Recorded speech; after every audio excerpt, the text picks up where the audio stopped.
देखिए, उद्देश्य तो बहुत सारे लोगों के बहुत सारे हो सकते हैं।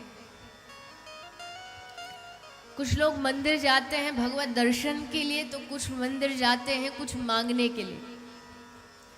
कुछ मंदिर जाते हैं केवल प्रसाद के लिए, तो कुछ मंदिर जाते हैं चप्पल चुराने के लिए। उद्देश्य तो सबका अलग अलग हो गया। तो वैसे ही कथा में अगर 1,00,000 श्रोता आए हो तो उन 1,00,000 का ही उद्देश्य हो सकता है अलग अलग हो।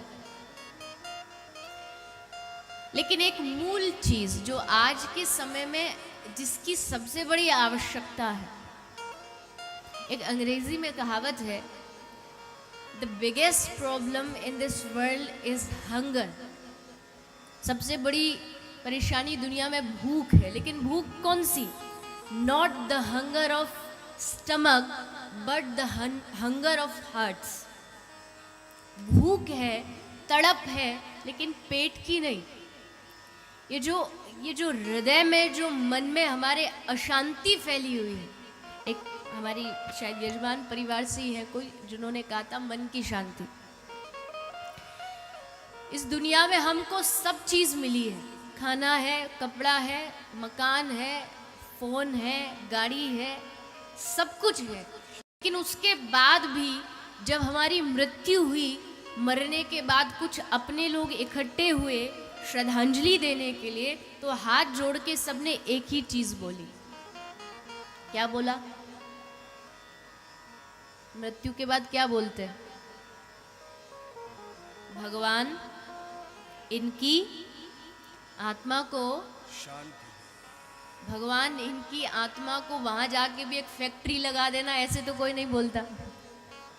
भगवान वहां जाके भी आप इनका धंधा बनाए रखना, ये भी कोई नहीं बोलता। सब एक ही बात बोलते हैं, भगवान इनकी आत्मा को शांति प्रदान करे। क्योंकि उनको पता है सब चीज, धंधा इसको धरती पर मिला, पैसे भी मिले, नौकर चाकर भी मिले, लेकिन अगर कोई चीज नहीं मिली तो वो थी शांति। इसलिए भगवान जब ये आपके चरणों में आए तो कम से कम वहां इनको शांति दे दे।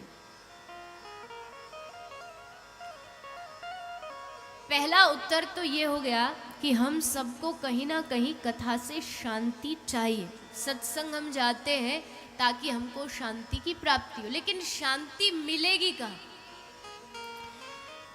शांति चाहिए, पीस चाहिए जीवन में, ये तो समझ आया, लेकिन मिलेगा कहाँ?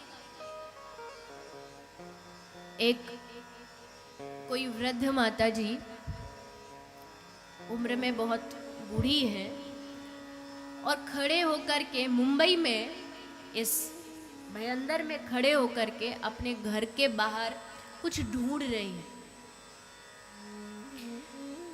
तो वहां से एक दूसरा यात्री निकल के जा रहा था। उसने पूछा कि माता जी क्या बात है, आप कुछ ढूंढ रही हो क्या? कुछ खोया है क्या आपका? बोले हाँ भैया, मेरी ना हाथ की अंगूठी खो गई, सोने की अंगूठी खो गई। अच्छा माता जी, हो सकता, आपकी तो उम्र भी बहुत है, चल फिर भी नहीं पा रही होंगी, आँख से भी इतना अच्छे से दिखाई नहीं दे रहा होगा, तो आप जरा मुझे बता सकती, मैं आपकी अगर मदद करूं? बोले हाँ हाँ भैया बिल्कुल करो। तो अच्छा माता जी, कोई आपको ऐसा कुछ आइडिया है कि आपकी अंगूठी कहाँ गिरी थी? घर में अंदर काम कर रही थी तब गिरी थी, या बाहर किसी काम से आई थी तब गिरी थी, कहाँ गिरी थी? तो माता जी उत्तर देती हैं कि 1 महीने पहले जब मैं दिल्ली में घूमने गई थी ना, तो दिल्ली में लाल किले पर गिरी थी। राहगीर कहता है, माता जी कैसी बात करती हैं आपकी अंगूठी गिरी दिल्ली में और आप ढूंढ रही हो मुंबई में। क्या अंगूठी मिलेगी? मिलेगी या नहीं मिलेगी? कभी नहीं मिल सकती, चाहे जी जान लगा दीजिए, क्योंकि यहाँ आपकी अंगूठी खोई ही नहीं है। जहाँ खोई है शायद वहाँ ढूंढोगे तो प्राप्त होगी। वैसे ही शांति वास्तविकता में जहाँ हम ढूंढते हैं, हम क्लब्स में गए, हम पब गए, हम पार्टी गए, हम थिएटर गए, हमें क्या लगा शांति यहाँ मिलेगी, लेकिन वहाँ शांति मिली ही नहीं। क्यों? क्योंकि वहाँ खोई ही नहीं थी। जहां से गायब हुई वहीं जाकर के मिलेगी।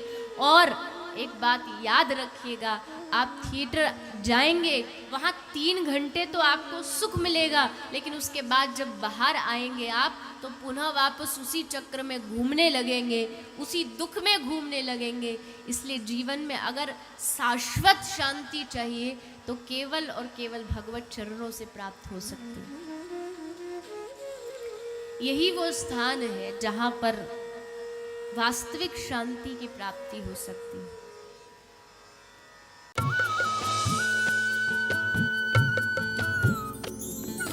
सर्वधर्म संगम, धर्म के सच्चे प्रहरी।